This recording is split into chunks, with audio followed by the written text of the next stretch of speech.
Bonjour. Merci du coup, de bien vouloir participer donc à cet entretien qui vise à, voilà, à faire part un petit peu de ton expérience dans un dispositif qui s'appelle Science en cours, donc qui est, un festival de très courts métrages, de ce que j'ai noté, qui est destiné donc à vulgariser, la recherche et donc, voilà, on va voir à travers ton petit retour d'expérience comment on peut, valoriser sa thèse et diffuser un petit peu les résultats au grand public. C'est un petit peu l'idée là de notre entretien, d'aujourd'hui. Donc voilà, merci beaucoup déjà de bien vouloir participer. Alors, peut-être dans un premier temps, est-ce que tu peux te présenter, nous dire un petit peu qui tu es et puis bah voilà, quelle est ta profession actuellement? Donc je suis Muriel Jurin et je suis, actuellement professeure des écoles. Enfin, ça fait 20 ans que je suis professeure des écoles. Je suis professeure des écoles à mi-temps et je suis, parallèlement chargée de cours à l'université Rennes 2 et à l'université de Bretagne occidentale.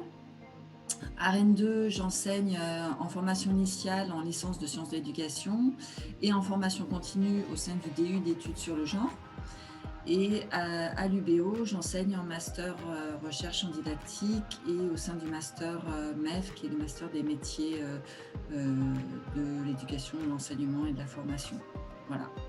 D'accord, donc dans le cadre de la préparation au concours, d'enseignant. Ouais, ouais. Très bien.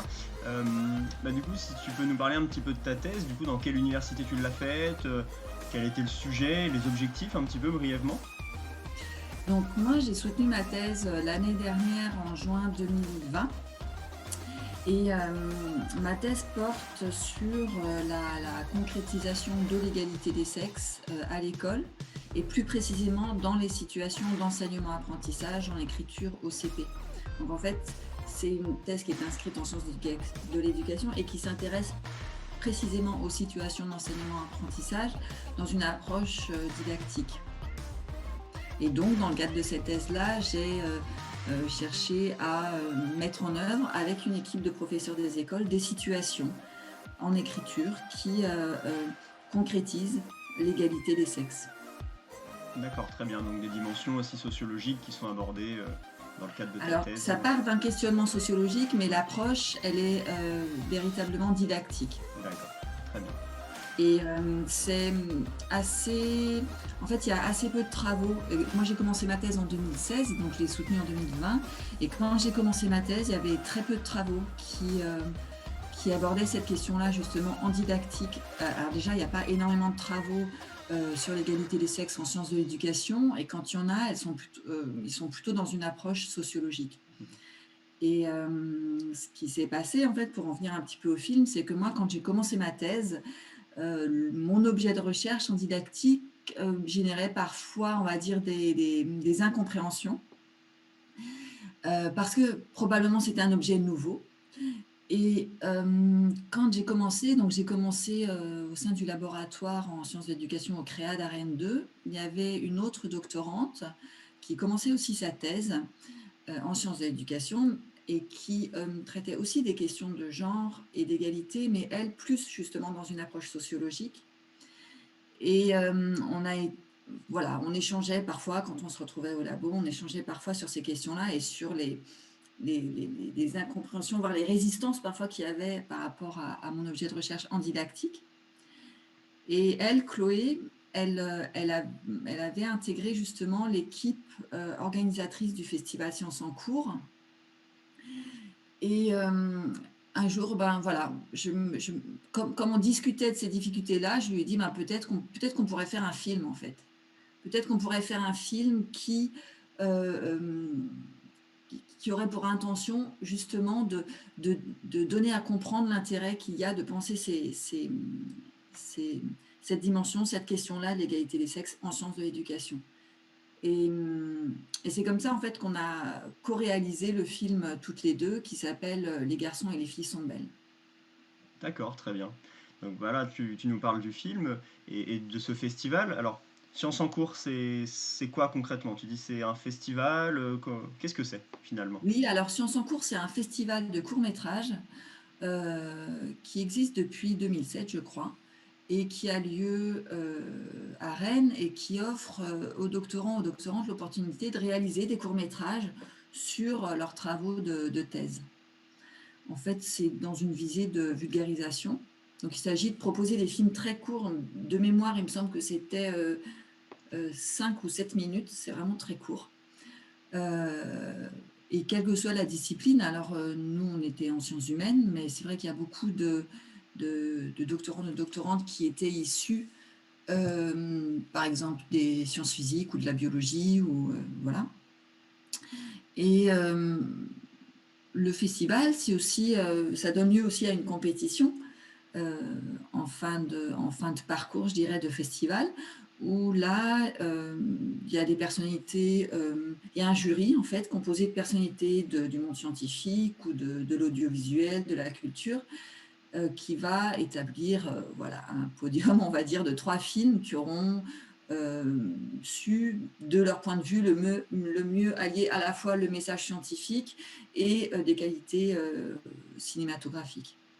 Et à ces 3 prix-là, il y a d'autres prix qui sont décernés. Il y a le prix du jury. En plus du prix du jury, il y a 2 coups de cœur. Il y a le premier qui est décerné par des lycéens et des lycéennes, parce que en fait, le festival donne lieu à une soirée de gala où il y a un public de lycéens et de lycéennes et qui donc décerne un prix à l'occasion de cette soirée. Et voilà, il me semble que ça, c'est le prix des lycéens et lycéennes et le prix du public. Voilà, et puis pendant la projection, il y a, chaque projection de court-métrage, en fait, donne lieu à un échange avec les doctorants et les doctorantes qui l'ont réalisé, et puis avec le public. D'accord, très bien. Bah, en parlant de projection, du coup, je te propose de regarder ensemble donc le film que tu as co-réalisé, donc intitulé Les garçons et les filles sont belles.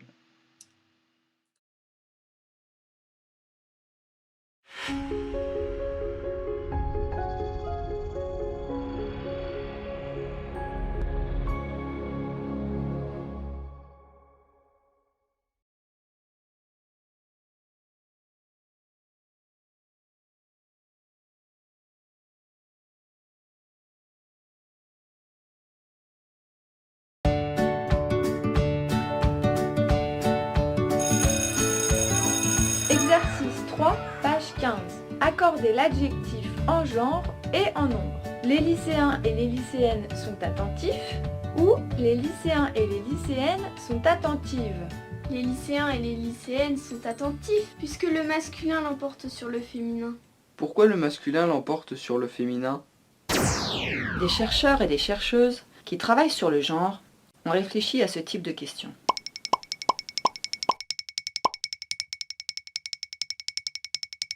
S'agissant de la langue française, il faut faire un petit voyage dans le temps.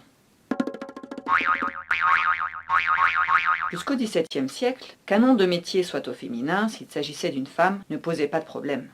En plus de cela, en cas de pluriel, lorsque les noms étaient de genres différents, l'adjectif s'accordait avec le nom le plus proche. C'était la règle de proximité. Ça veut dire qu'on pouvait dire les garçons et les filles sont belles. Oui, mais ça, c'était avant l'Académie française. Créée en 1635, l'Académie française devait donner des règles certaines à notre langue. Rédiger notamment un dictionnaire, une grammaire. En 1767, Bosé, un membre de l'Académie française, dans la lignée d'autres académiciens, écrit « Le genre masculin est réputé plus noble que le féminin à cause de la supériorité du mâle sur la femelle. » justifiant ainsi que le masculin prédomine au pluriel. Pourtant, à cette époque, des femmes et des hommes pensaient l'égalité. Poulain de la Barre, un philosophe, écrit en effet en 1673. Les femmes sont aussi nobles, aussi parfaites et aussi capables que les hommes. Ces hommes, comme Poulain de la Barre, n'ont cependant pas eu la même influence que les 37 académiciens. Je comprends comment la langue française, ce savoir qu'on nous enseigne, a été construite. Mais les mots, ça n'est pas juste des mots? D'après le philosophe Austin, on fait des choses avec les mots. Les mots sont performatifs, c'est-à-dire que les mots, en même temps qu'ils désignent les choses, les rendent réelles. Le langage n'est pas qu'un énoncé sans conséquence. Des travaux en psychologie, s'inscrivant dans le champ des études sur le genre, menés en 2005 auprès d'élèves de collège, montrent que les adolescentes et les adolescents ont davantage confiance en leur réussite lorsque le nom du métier est décliné au masculin et au féminin.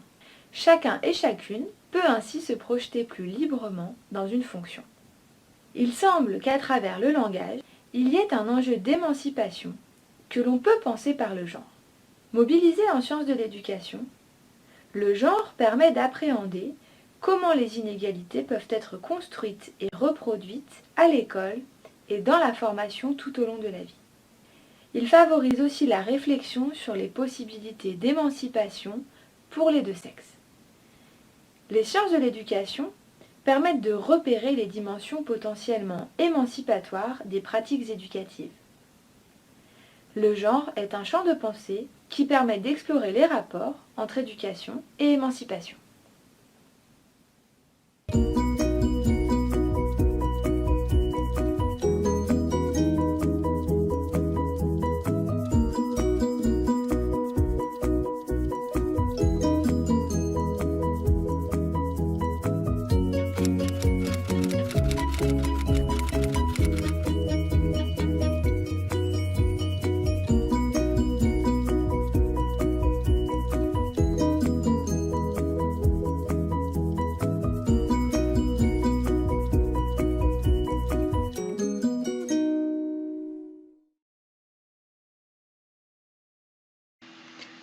Donc voilà pour le film, pour la réalisation. Alors bah, tout d'abord, félicitations pour ce court-métrage. Oui, alors le court-métrage, on le voit bien, on l'a réalisé avec les moyens du bord. C'est vraiment, on a fait un film d'animation. C'est pas le cas de la plupart des films qui sont réalisés par les doctorants et les doctorantes, hein. Mais on avait fait ce choix-là et on l'a vraiment, oui, réalisé avec les moyens du bord. C'est un film en papier découpé, donc on a ramené, Chloé et moi, nos chutes de papier, de carton, nos crayons de couleur, nos rubans adhésifs. Voilà, ça s'est fait vraiment avec les moyens du bord. Mais ce qui a été décisif, je pense, pour le film, ça a été la phase d'écriture, en fait, du film. D'accord, très bien. Bah, moi, je me pose une première question peut-être parce que voilà, tu as commencé à le dire un petit peu que cette idée de participer, elle est née notamment avec des échanges avec Chloé, parce qu'elle connaissait aussi des gens dans l'organisation du festival. Et donc, concrètement, bah, voilà, comment on en vient à participer à Sciences en cours bah, est-ce qu'il y a une procédure d'inscription? Est-ce qu'il y a des prérequis peut-être techniques dans la maîtrise vidéo pour participer? Enfin, qu'est-ce que tu peux nous dire par rapport à ça? En fait, pour l'inscription, il suffit de prendre contact avec l'équipe de Sciences en cours. Donc, le mieux, c'est d'aller sur leur site. Donc, c'est science-en-cours avec un s.fr. Et là, on trouve l'adresse mail de l'équipe. Il n'y a pas de prérequis. Nous, on n'avait absolument aucun prérequis. Et puis, ce qu'il faut savoir, c'est qu'il y a en fait 4 formations. En fait, le Sciences en cours, ça se déroule sur l'année. Donc, les inscriptions, elles ont généralement lieu en novembre. Donc, voir là s'il est encore temps de s'inscrire pour cette année. Ensuite, de janvier à juin, donc il y a 4 formations. Et d'avril à mai, doit avoir lieu l'écriture du scénario. Et de juin à septembre, il y a un tournage, généralement qui se fait sur un week-end, et une phase de montage avec un professionnel. Et en octobre, justement, c'est là qu'a lieu la soirée de gala dont je parlais, donc la diffusion des films. Dans le cadre de la soirée de gala, en général, ça a lieu à Rennes 1, dans une salle de spectacle qui s'appelle le Diapason. Et les 4 formations dont je parlais, donc elles ont lieu entre février et juin. Il y a une première formation de technique de vulgarisation, une seconde formation qui porte sur les droits d'auteur appliqués à l'audiovisuel, une troisième formation justement sur la conception et l'écriture d'un scénario, et enfin une dernière formation sur les techniques de tournage avec une séance pratique de prise en main de la caméra. Sachant que nous, en fait, on n'avait pas fait à partir d'une caméra puisqu'on a fait en stop motion, donc c'est selon le principe de photographie, en fait. Donc on a fait ça avec un appareil photo, mais ça nous a quand même bien servi la formation des techniques du tournage, notamment par rapport aux questions de plan, etc. Donc, il n'y a pas besoin de prérequis et il y a des formations qui sont proposées. Donc, D'ac- c'est vraiment très bien pensé. D'accord, ouais, il y a un réel accompagnement sur toutes les Ouais, étapes, que ce soit scénario ou les aspects un peu plus techniques du coup de captation, que ce soit vidéo ou photographique selon ce qui aura été choisi. D'accord. Et du coup, tu nous parles de formation, et j'imagine que ça compte dans des heures de formation doctorale par rapport alors, à... nous, ça avait compté, oui, pour Ouais. les heures de formation doctorale. J'imagine que c'est encore le cas, mais faudrait vérifier ça. Mhm. D'accord. Et donc du coup, bah, plus généralement, quel regard là tu portes sur ta participation à ce festival Sciences en cours? Voilà, quels sont les points positifs, éventuellement négatifs? Enfin, qu'est-ce que ça t'a apporté globalement? Qu'est-ce que...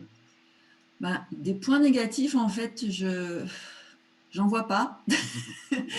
Des points positifs, il y en a plusieurs. Déjà, ça permet de rencontrer d'autres doctorants, doctorantes, d'autres laboratoires et d'autres champs de recherche aussi. Et ça, c'est toujours intéressant. Et puis, ça permet aussi de faire connaître ces recherches. Le film, c'est vraiment un média. Enfin, nous, on l'a mesuré aussi après coup. C'est vraiment un média qui facilite euh, la, la vulgarisation des recherches, mais qui facilite aussi, je dirais, le, le, le, le fait que d'autres personnes puissent s'emparer de tes recherches et en particulier, par exemple, un public tout venant. Parce que là, comme je disais tout à l'heure, les films sont présentés à des lycéens, des lycéennes et à leurs professeurs, mais les films sont ensuite mis sur YouTube, et d'ailleurs on peut les consulter sur le site de Sciences en cours, et donc ça touche des personnes voilà, qui ne sont pas forcément du monde de la recherche, donc ça, moi je trouve ça particulièrement intéressant. Ce film-là, il a touché, nous, des professeurs des écoles qui s'en sont servis, par exemple en CM1, CM2, pour un travail sur la langue française. Ça donne aussi une visibilité dans le milieu de la recherche, parce que les garçons et les filles sont belles, même si, ben, comme je disais tout à l'heure, ben, voilà, c'est un film bricolé, fait avec les moyens du bord, mais en tout cas, il a été, donc il s'est vu recevoir le deuxième prix du jury de Sciences en cours, mais ensuite, il y a un festival national qui a lieu. Nous, il avait eu lieu à La Rochelle et donc il avait été finaliste de ce festival national à La Rochelle, qui est aussi un festival de films de vulgarisation scientifique de doctorants et de doctorantes. Les garçons et les filles sont belles avait aussi fait l'objet d'une projection débat dans le cadre du festival des sciences par l'espace des sciences de Rennes Métropole. Et puis, il avait été projeté aux portes ouvertes de la Maison des sciences de l'homme à Paris, sur le site du stand de l'Institut du genre. Donc, vraiment, c'est quand même un outil qui permet de toucher des publics très variés et qui est assez facile, en fait, à communiquer. D'accord, ouais, ouais. Ouais. De ce que tu nous dis, c'est vrai que ça ouvre à une diffusion vraiment élargie dans Oui, différents... ouais. beaucoup plus large qu'un article scientifique. Et ça nécessite, par ailleurs, comme je disais tout à l'heure, un temps d'écriture conséquent, comparable, il me semble, hein, à celui d'un article scientifique, parce qu'il s'agit vraiment de pouvoir dire en quelques minutes l'essentiel du message qu'on veut donner. Mhm. Oui, ça nécessite une vraie prise de recul sur le travail qu'on a fait et donc d'extraire vraiment ce qui est le plus saillant et de l'expliquer d'une manière claire, j'imagine, pour le Oui, public. Ouais. Mhm.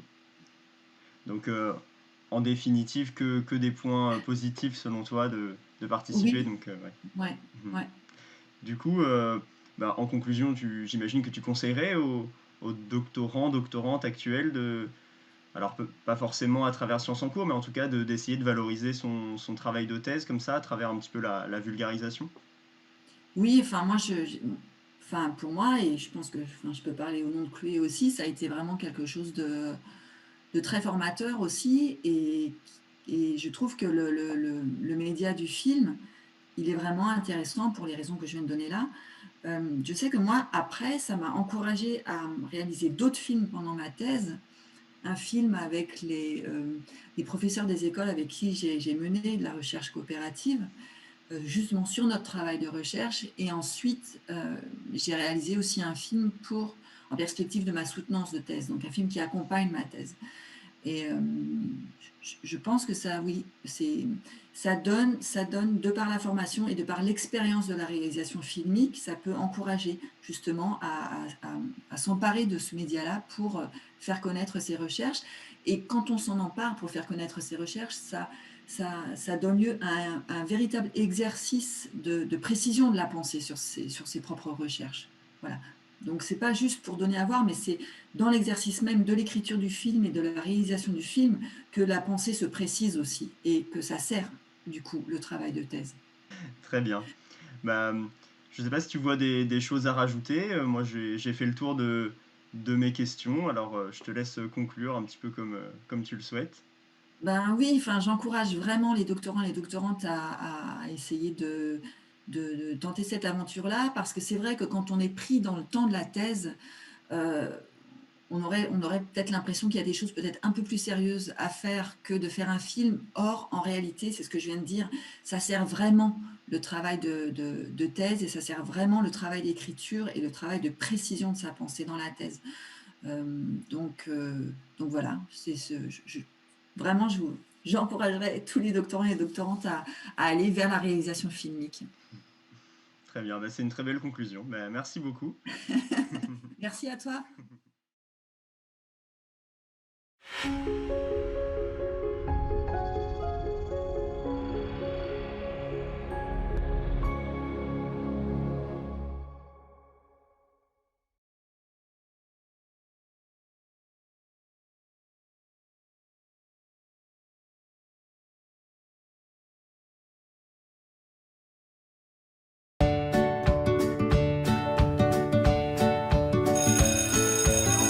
Exercice 3, page 15. Accordez l'adjectif en genre et en nombre. Les lycéens et les lycéennes sont attentifs ou les lycéens et les lycéennes sont attentives. Les lycéens et les lycéennes sont attentifs puisque le masculin l'emporte sur le féminin.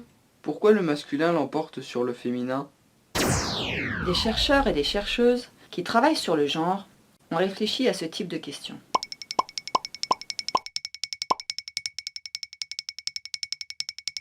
S'agissant de la langue française, il faut faire un petit voyage dans le temps. Jusqu'au XVIIe siècle, qu'un nom de métier soit au féminin, s'il s'agissait d'une femme, ne posait pas de problème. En plus de cela, en cas de pluriel, lorsque les noms étaient de genres différents, l'adjectif s'accordait avec le nom le plus proche. C'était la règle de proximité. Ça veut dire qu'on pouvait dire les garçons et les filles sont belles. Oui, mais ça, c'était avant l'Académie française. Créée en 1635, l'Académie française devait donner des règles certaines à notre langue. Rédiger notamment un dictionnaire, une grammaire.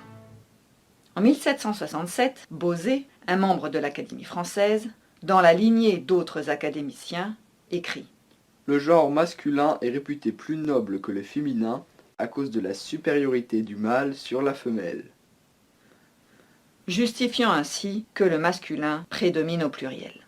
Pourtant, à cette époque, des femmes et des hommes pensaient l'égalité. Poulain de la Barre, un philosophe, écrit en effet en 1673. Les femmes sont aussi nobles, aussi parfaites et aussi capables que les hommes.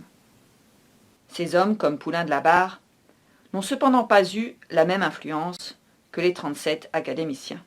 Je comprends comment la langue française, ce savoir qu'on nous enseigne, a été construite. Mais les mots, ça n'est pas juste des mots? D'après le philosophe Austin, on fait des choses avec les mots. Les mots sont performatifs, c'est-à-dire que les mots, en même temps qu'ils désignent les choses, les rendent réelles. Le langage n'est pas qu'un énoncé sans conséquence. Des travaux en psychologie, s'inscrivant dans le champ des études sur le genre, menés en 2005 auprès d'élèves de collège, montrent que les adolescentes et les adolescents ont davantage confiance en leur réussite lorsque le nom du métier est décliné au masculin et au féminin. Chacun et chacune peut ainsi se projeter plus librement dans une fonction. Il semble qu'à travers le langage, il y ait un enjeu d'émancipation que l'on peut penser par le genre. Mobilisé en sciences de l'éducation, le genre permet d'appréhender comment les inégalités peuvent être construites et reproduites à l'école et dans la formation tout au long de la vie. Il favorise aussi la réflexion sur les possibilités d'émancipation pour les deux sexes. Les sciences de l'éducation permettent de repérer les dimensions potentiellement émancipatoires des pratiques éducatives. Le genre est un champ de pensée qui permet d'explorer les rapports entre éducation et émancipation.